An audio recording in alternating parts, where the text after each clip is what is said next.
오늘 말씀 제목이 좀 여러분 이상하실 거예요. 율법의 사람 바울이라는 제목으로 우리 함께 말씀을 나누려고 합니다.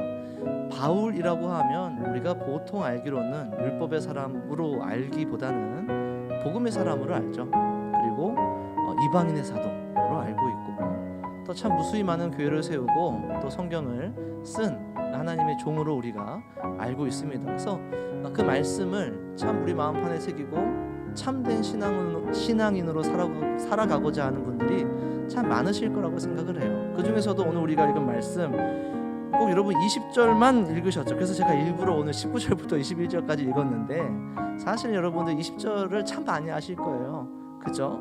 내가 그리스도와 함께 십자가에 못 박혔나니 그런 이제 내가 사는 것이 아니요 오직 내 안에 그리스도께서 사시는 것이라. 이런 말씀을 여러분 품고, 우리도 바울처럼 복음의 사람으로 살아가고자 이 말씀을 깊이 새기고 살아가시는 줄로 믿습니다.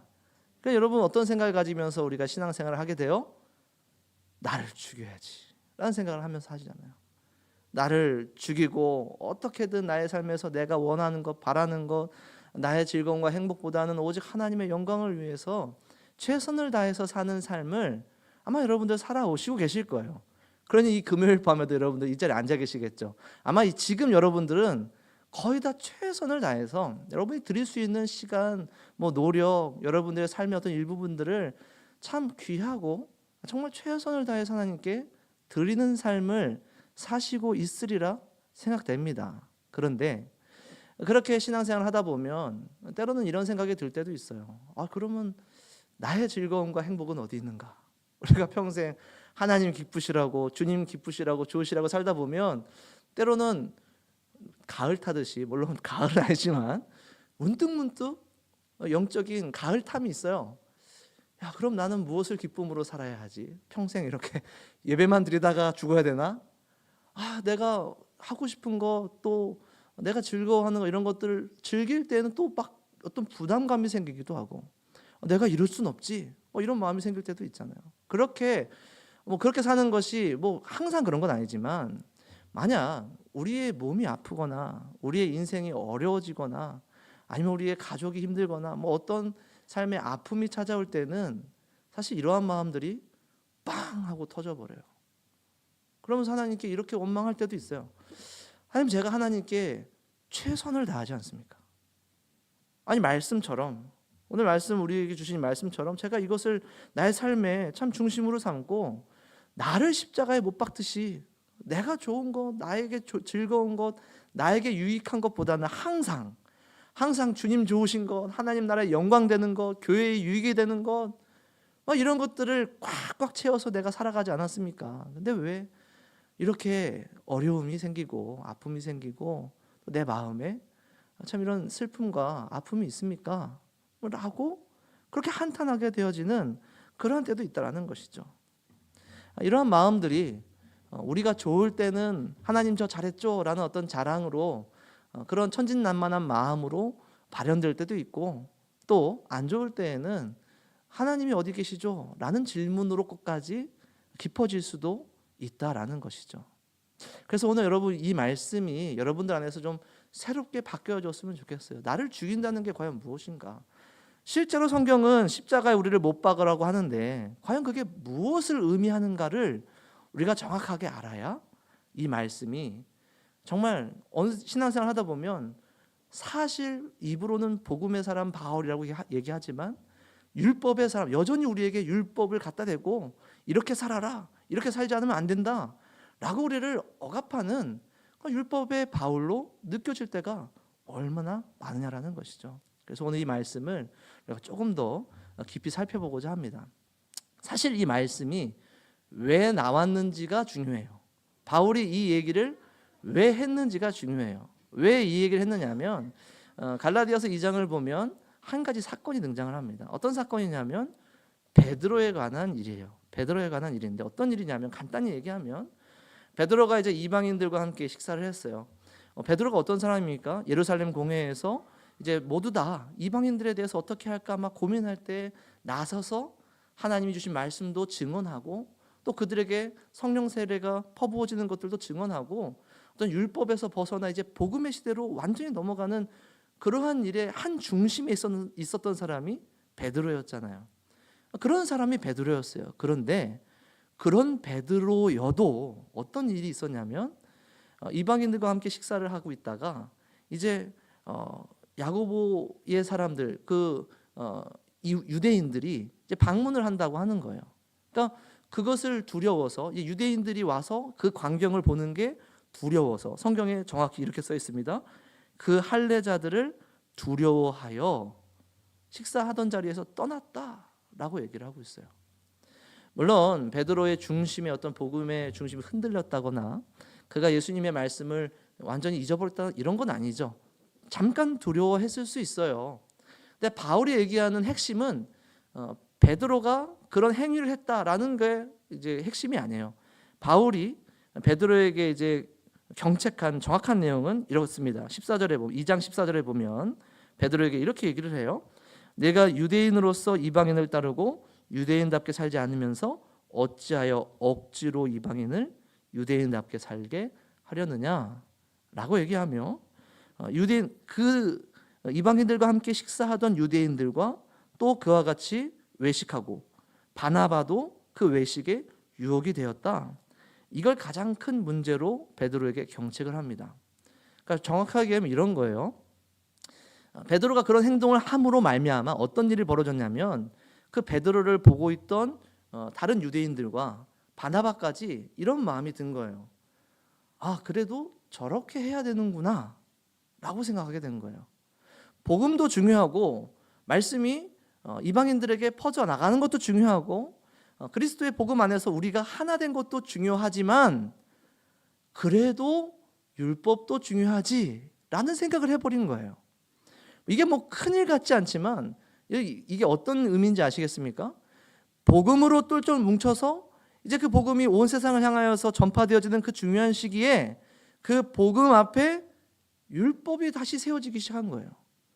복음이 가장 최선이 되어야 되고 최고가 되어야 되고 그것만을 자랑해야 되고 그것으로 살아가야 되고 그것으로 교회를 세워야 되고 그것 안에서 질서가 세워져야 되는데 그 안에 뭐가 끼어든 거냐면 다시 율법이 끼어든 거예요.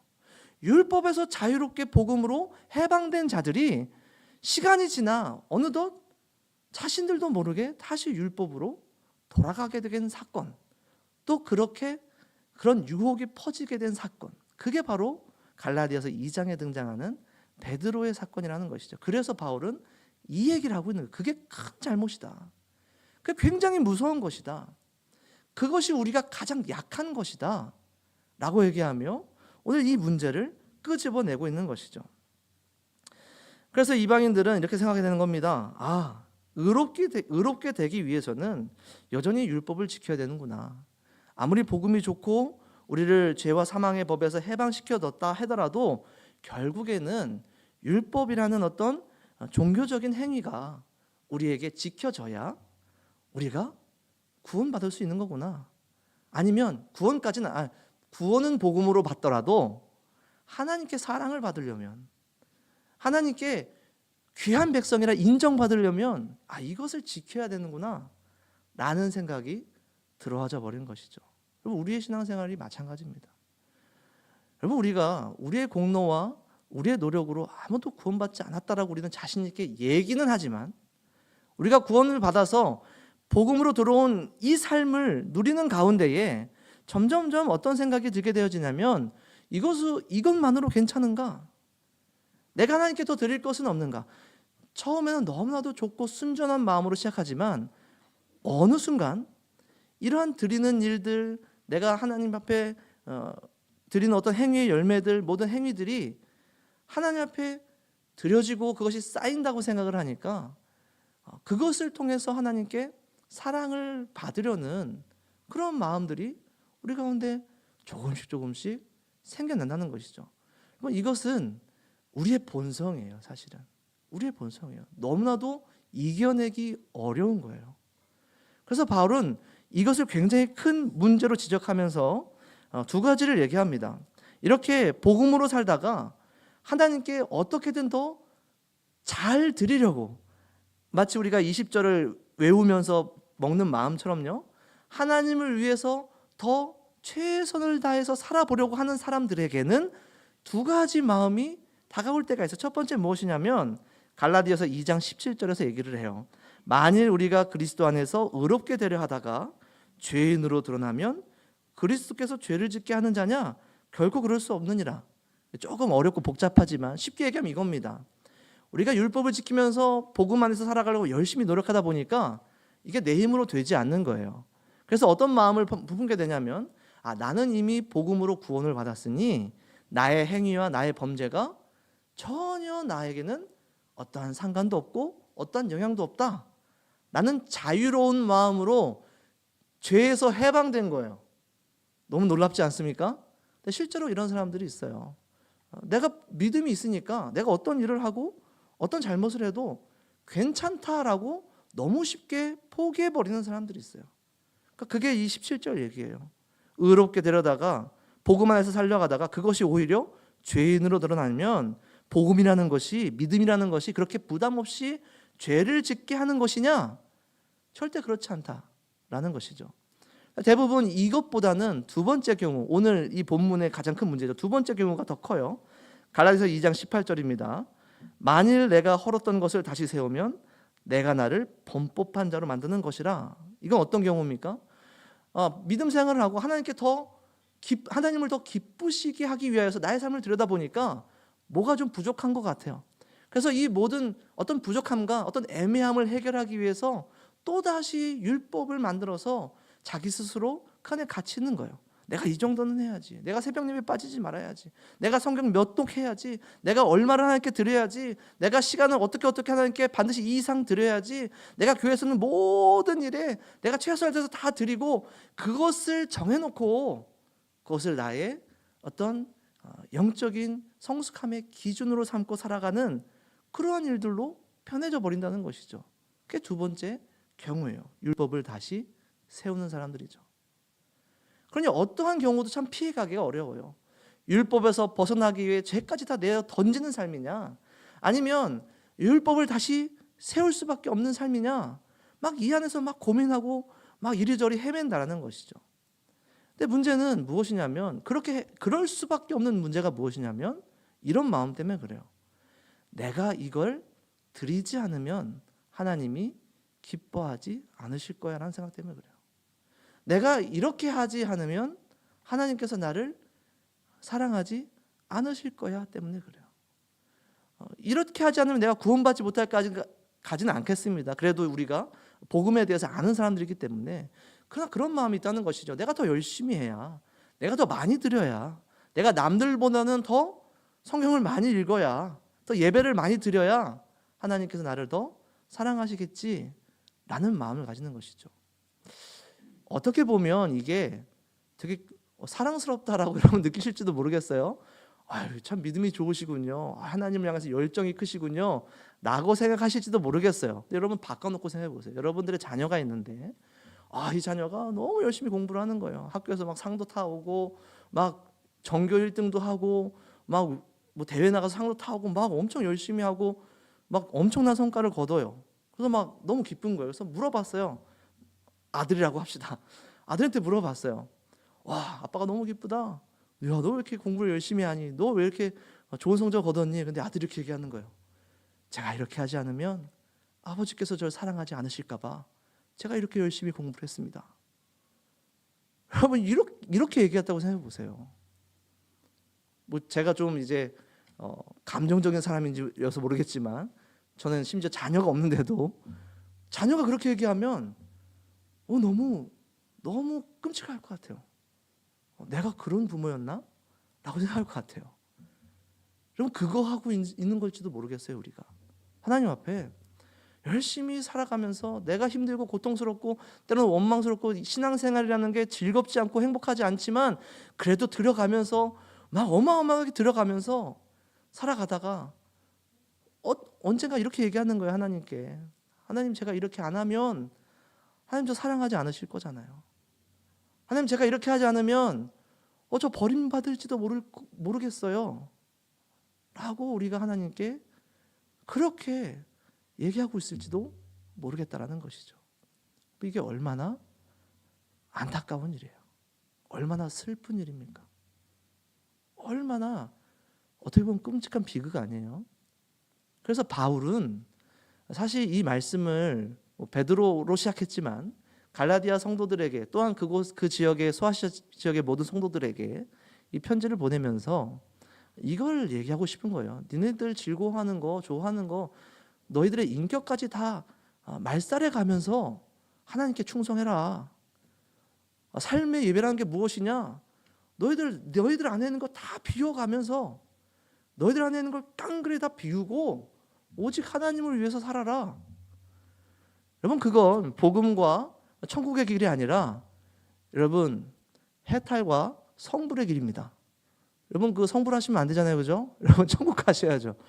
여러분, 우리는 해탈하고 성불하는 사람들이 아니라 우리는 복음 안에서 회복되어지고 하나님 안에서 기쁨과 감사로 살아가며 그 길 끝에 하나님을 만나게 되는 삶을 사는 사람들이지, 이런 삶을 사는 사람들이 아니라는 거예요. 그래서 20절만 읽으시면 안 돼요. 20절만 읽으시면 십자가에 나를 못 박아야겠다. 여러분, 나를 십자가에 못 박는다는 게 정확히 무엇이냐면 바울이 19절에서 얘기하는 거예요. 내가 율법으로 말미암아 율법에 대하여 죽었다. 그러니까 십자가에, 내가 그리스도와 함께 십자가에 못 박혔다라는 것은 나의 인격을 죽이라는 게 아닙니다. 여러분들의 삶을 죽이라는 게 아니에요. 여러분들 안에 있는 율법을 죽이라는 거예요. 여러분들 안에 있는 율법을 죽이라는 건 뭔가 어떤 행동 지침이나 종교적인 행동 이런 것들을 좀 무시하고 거기서부터 자유로워지라는 것인가? 여러분, 그게 아니라 율법이란 건 뭐냐면 내가 뭘 해야 하나님이 나를 사랑하시겠지, 내가 뭘 드려야 하나님이 나를 구원하시겠지, 하나님께서 나에게 이 정도의 헌신을 원하시겠지, 요구하시겠지, 그렇게 하나님의 사랑을 의심하는 게 율법이에요. 그게 확실하지 않으면 불안해서 계속 더 드릴 수밖에 없죠. 계속해서 나를 고통스럽게 하면서 마치 고행하듯이 믿음 생활이 아니라 수행을 하게 되는 거예요. 수행을. 그래서 바울은 율법으로 말미암아 내가 율법으로 죽었다. 하나님 앞에서 살기 위해서 내가 율법으로는 죽었다. 그렇게 얘기하는 겁니다. 사랑하는 성도 여러분, 여러분 정말 신앙생활 하시면서 그런 마음이 들 때가 참 많으실 것이겠지만 우리가 우리 마음에 어떤 걸 가장 먼저 확보해야 되느냐면 내 안에 있는 이 율법을, 하나님이 내가 무언가를 하지 않으면 나를 미워하시겠지, 내가 이렇게 힘들고 어려운 건 내가 새벽 예배를 드리지 않기 때문이야, 그런 마음 버리시라고요. 나의 삶이 이렇게 어려운 건, 내가 몸이 이렇게 아픈 건 내가 성경을 많이 못 읽기 때문이야. 하나님이 그런 하나님이십니까? 절대 그런 하나님이 아니세요. 바울은 그래서 율법으로 죽으라 라고 얘기하는 거예요. 여러분들 안에 있는, 내 안에 있는 율법을 죽였다 라고 얘기하면서, 그게 쉽습니까? 보이지 않는 하나님, 보이지 않는 예수님, 그분이 나를 얼마나 사랑하시는지, 나를 어떻게 사랑하시는지 그걸 매일매일 확인하는 게 그렇게 쉽나요? 그래서 오늘 20절에 말씀하고 있는 거예요. 내가 그리스도와 함께 십자가에 못 박혔느니. 어디에 증거가 있어요? 내가 하나님께 뭘 드리지 않아도 나를 사랑하신다는 증거가 어디에 있습니까? 내가 무엇을 이루지 않아도 하나님이 나를 내 아들 삼아주셨다는, 내 자녀 삼아주셨다는 증거가 어디에 있어요? 바로 예수 그리스도의 십자가에 있는 거예요. 여러분, 우리에게 십자가를 주신 이유가 무엇입니까? 십자가를 주신 이유가 우리가 힘들고 어렵고 우리의 삶이 나타해질 때마다 우리 앞에 십자가를 딱 들이면서, 야, 미안하지? 야, 죄송스럽지? 야, 이거 봐, 너 때문에 내 아들 죽었잖아, 빨리 일어나. 여러분, 십자가를 그걸 위해서 주신 게 아니에요. 오히려 반대예요. 내가 뭘 하지 못해도, 내가 뭘 하지 않았어도, 너희가 이미 죄인 되었을 때에 내가 이미 내 아들을 십자가에 죽임으로 너희들을 향한 나의 사랑을 확증하였다, 확실하게 증명하였다 라고 얘기하는 게 십자가라는 거예요. 그래서 오늘 20절에 내 안에 있는 율법을 죽이기 위해 하나님의 사랑을 의심하고 내가 무언가를 더 해야만 구원받을 것만 같은 나의 마음의 이 의심을 완전히 부셔버리기 위해 하나님이 내게 주신 예수 그리스도의 십자가 위에 나를 함께 못 박았다. 그분을 볼 때마다, 그 십자가를 볼 때마다 그게 아니구나. 내 안에 있는 이 생각들이 잘못된 거구나. 나 때문이야. 내가 어때서가 아니라 그저 나를 사랑하셨고 그런 나를 위해서 자신의 외아들을 십자가에 매달아 죽이셨구나 라는 것을 확인할 수 있는 게 바로 십자가라는 사실을 여러분 꼭 기억하시기 바랍니다. 그게 우리가 하는 회개라는 거예요. 우리가 하는 회개가 바로 이런 겁니다. 하나님을 의심했던 마음, 율법으로 다시 돌아가려 했던 나의 옛사람. 그래서 끊임없이 나는 무언가를 하고 내가 쌓아 올린 무언가로 누군가를 평가하고 때론 나 스스로를 평가하고 스스로 괴로워하였던 그 모든 삶에서 벗어나 하나님의 사랑을 의심하지 않고 오직 복음으로 돌아갈 수 있는 그 능력이 바로 여기에 있다는 것이죠. 그 십자가를 보며 내 안에 있는 율법을 깨닫고 그것 때문에 하나님 앞에 슬피 울며 회개할 때에 하나님이 나를 조건적인 사랑으로 사랑한 것이 아니라 조건 없는 사랑으로 사랑하셨구나. 그 증거인 예수 그리스도를 매일매일 기억하고 자연스럽게 그분의 사랑 때문에 살아갈 수밖에 없는 삶이 되어져 버리는 것, 그것이 바로 회개이며 회개한 사람들의 변화된 삶이라는 사실을 여러분 기억하시기 바랍니다. 우리는 그걸 뭐라고 부르냐면 믿음이라고 불러요. 믿음이라고 부릅니다. 우리가 믿어 구원함을 얻지만 구원에 이르게 하는 믿음도 있어요. 구원이라는 것은 한순간의 사건으로 끝나는 것이 아닙니다. 여러분들의 구원은 예수 그리스도를 믿음으로 확정되었지만 그 위에 여러분들의 삶이 나를 사랑하고 그 사랑을 의심하지 않는 예수 그리스도의 십자가를 바라보며 그곳에 나의 율법적인 나를 매일매일 못 박아 회개하며 믿으며 살아가는 그 삶도 여러분들에게 구원이라는 사실을 꼭 기억하시기 바랍니다. 말씀을 맺도록 하겠습니다. 바울은 알고 있었어요. 우리가 얼마나 율법적인 사람들인지, 얼마나 우리의 본성이 율법으로 돌아가고자 하는지, 그것이 얼마나 우리를 아프게 하고 슬프게 하는지를 잘 아는 사람입니다. 누구보다 율법에 오랫동안 전념하였고 그렇게 살았던 사람이니까요. 그래서 이렇게 얘기할 수 있는 거예요. 우리가 신앙생활을 하면 교회는 참 여러 가지 문제들이 많죠. 교회이기 때문에 죄 지은 자들, 또 씻김 받고 싶어하는 자들, 또 아픈 자들, 슬픈 자들, 막 수많은 사람들이 교회에 와요. 당연히 문제가 생길 수밖에 없죠. 여러분 꼭 기억해야 될 것은 교회의 가장 큰 문제는 그때 생기는 것이 아닙니다. 교회의 가장 큰 시험은 그때 생기는 것이 아니에요. 죄 지은 자들이 돌아와서 회개하고 새로워지는 것은 그 가운데에 문제와 고통은 있지만 영광스러운 열매가 맺혀요. 근데 가장 큰 위기는 언제 생기냐면 이미 복음으로 돌아온 사람들이 다시 율법으로 돌아가고자 할 때 생겨요. 저도 참 우리 은계 나눔 교회를 사랑하는 사람 중에 하나입니다.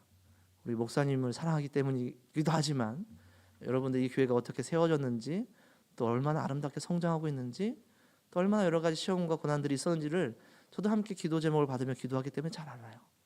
그래서 여러분들에게 참 응원해드리고 싶고 위로해드리고 싶어요. 그러나 이 모든 문제들이 끝까지 복음을 붙잡을 때에 여러분들이 매일매일 율법을 십자가에 매달아 죽이실 때에 해결되어지고 또 끝까지 승리할 수 있다는 사실을 여러분 기억하시며 그 은혜와 기쁨과 행복으로 함께 영원히 주께 예배드리고 교회를 세워가시는 여러분들 되시기를 간절히 축복합니다.